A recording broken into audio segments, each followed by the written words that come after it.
England consigned to playoffs to reach World Cup 2027 in Brazil. Why are Lionesses laboring so badly? England will have to negotiate a tricky playoff campaign in the autumn to reach next summer's World Cup in Brazil. Reigning European champions finished runners-up to Spain in Group A3, despite being in pole position to qualify. They beat Ukraine in their final game, but it wasn't enough. England are in a pickle. The reigning European champions can no longer qualify automatically for next summer's World Cup in Brazil. They must negotiate a tricky playoff campaign to get there. So what's gone wrong?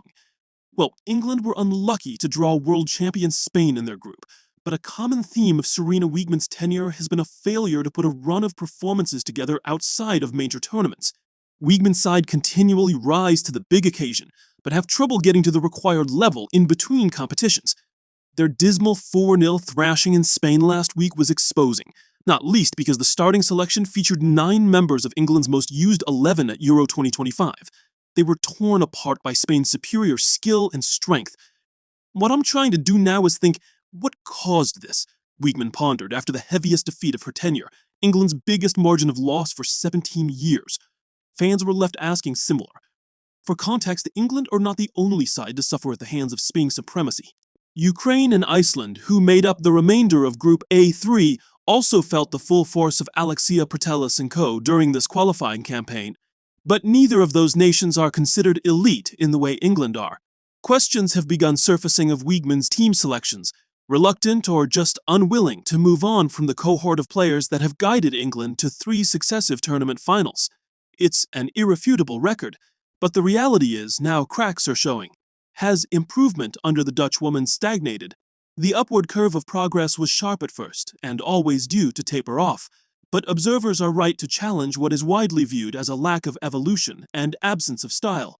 Parts of this current England arrangement feel stale, or at least ripe for a refresh.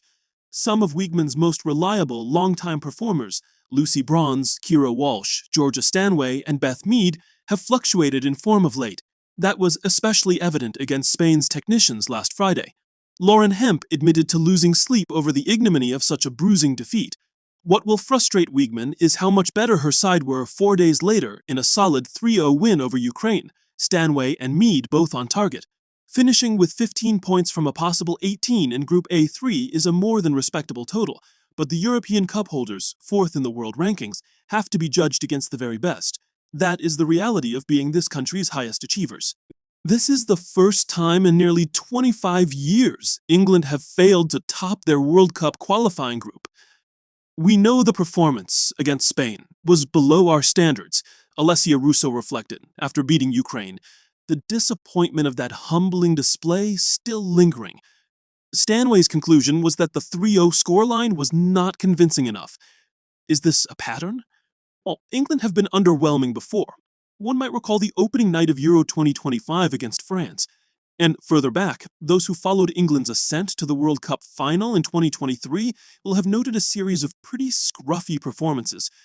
Still, international football is a result when it matters game, and Wiegman has continually and relentlessly delivered on that front. She's a solutions-based coach who always seems to find the right formula in the big pressure moments.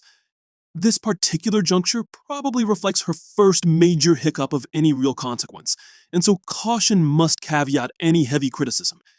England beat rival Spain only 2 months ago, Hemp with the winner and a steely 1-0 victory, a result that put them in pole position for automatic qualification if backed up. That possibility has now vanished. Lucia Kendall started that game, one of the Lionesses' brightest young talents, a symbol of the promise of the next generation. Laura Blindkilde-Brown, impressive against Ukraine, is another. Wiegman has options to modernize if she so chooses. Jess Park, Aggie Beaver-Jones, and Freya Godfrey equally qualify as exciting alternatives with a point of difference. And England clearly needs something a bit different. Their future, both in terms of reaching next summer's tournament in Brazil and succeeding at it, depends on it.